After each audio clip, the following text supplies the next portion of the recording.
he won 7 World Championships and changed Formula One from a gentleman's sport into a $3 billion business. Before Chapman, Britain was the outsider. After Chapman, only Britain counted. As an individual, Chapman was a complete firebrand, a complete original. He created an era. His way of thinking dominated racing for years to come. To my mind, it was tragic that he was never given a knighthood. If anybody deserved to be Sir Colin Chapman, it was he.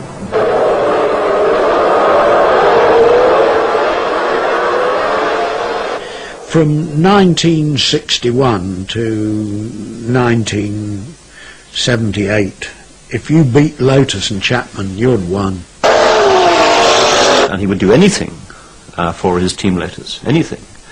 And I don't think he really cared whether it was defrauding shareholders or defrauding anybody else. I suspect that he probably wouldn't even have thought about it.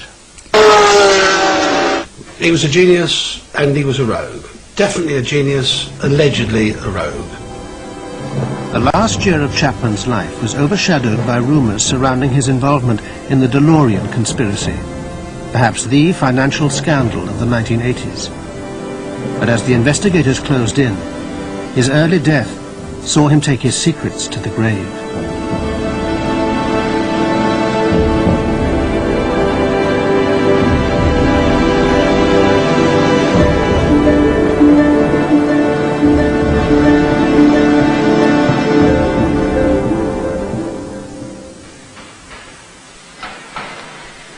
When Chapman started building cars, just after the war, the British motor industry was the second biggest in the world, after the USA. But its products were too often old-fashioned, heavy and clumsy. In contrast, Chapman's cars would be modern, light and agile. In motor racing, Britain was not just an outsider, but had nothing to compete with the Germans and Italians, who had dominated Grand Prix since the 20s. Grand Prix was a matter of national pride.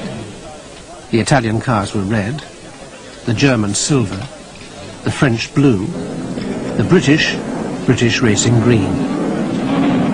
But there were no winning British cars. No British car had ever won a single Grand Prix. No British driver had ever been world champion.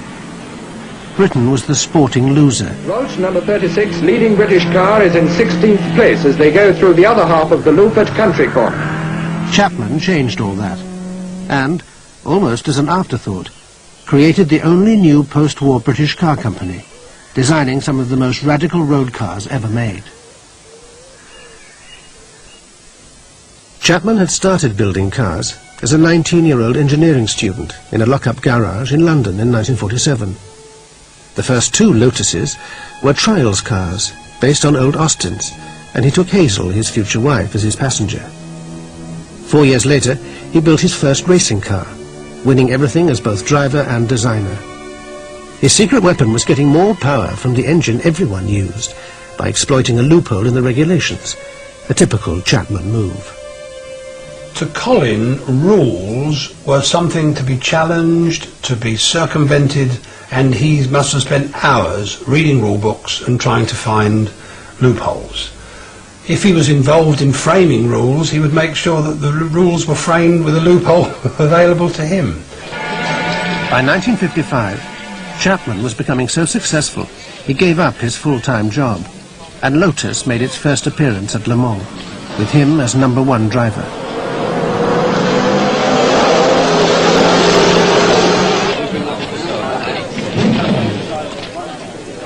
The next year, he entered 3 Lotuses, and one of them won its class, helping to sell over 200 similar models in 1 year. Chapman was well on his way.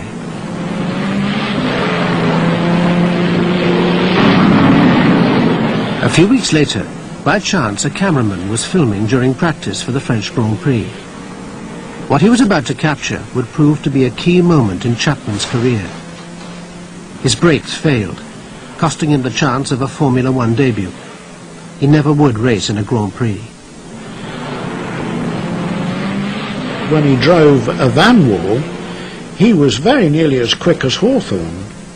I've driven with Stewart, Graham Hill, Sterling, Fangio even. And Colin was as good, smooth. I never had a problem riding with him as a passenger. Other people have, but I didn't. From now on, Chapman concentrated on design, not driving. And at the next motor show, Lotus showed 3 cars.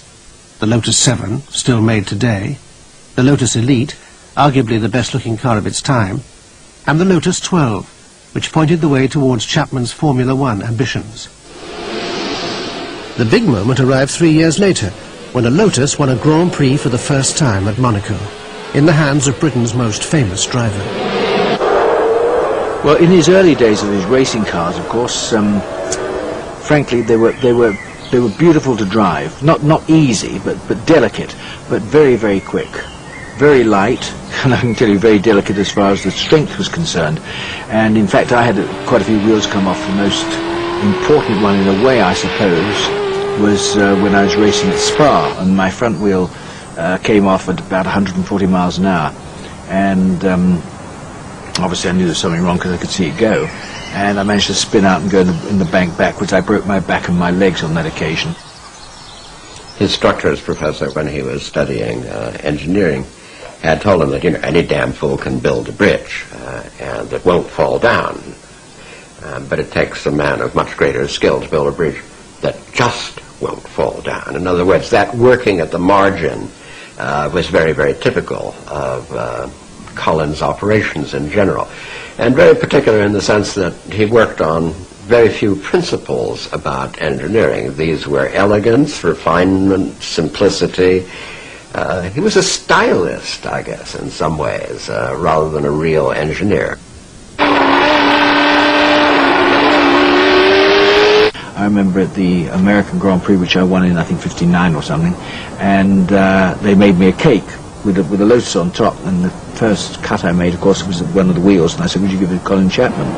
And he didn't think it was funny at all. Colin was uninterested in both spectators and certainly deeply uninterested in safety. Never heard him utter a word about whether his monocoques were, what would happen if your driver's legs got chopped off in it. Never a word. When you're dealing with people's lives, and you are when wheels fall off at over 100 miles an hour, or even less, I think it's something one has to think about, and I don't think it worried him too much at the beginning. Once he even tried to convince officials that paper was fireproof. And he'd taken a road map from the wall of the garage where he was working and had put it between the engine and the driving compartment, cut holes for the steering column and cables and wires, and had painted it with aluminium paint. And the officials were absolutely scandalised and said, this is not a fireproof bulkhead. And Colin said, yes, it is, and there was quite a row going on, which they didn't seem to be able to resolve.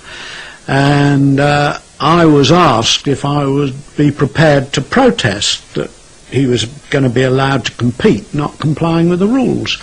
And I said, no, you do your own dirty work. Chapman's reputation for putting lightness before safety haunted him a decade later.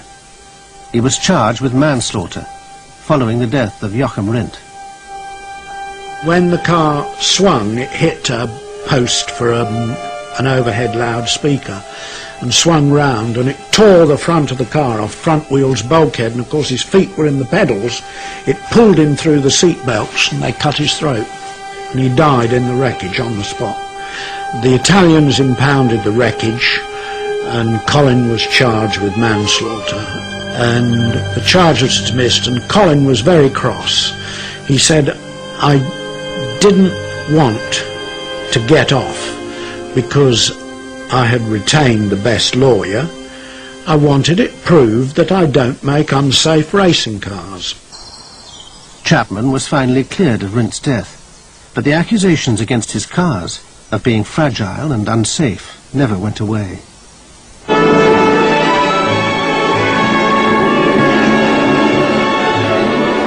In 1963, Chapman achieved his real goal when he won his first World Championship with the youngest ever champion, the legendary Jim Clark. Chapman rarely acknowledged the contribution of others. Clark was the exception.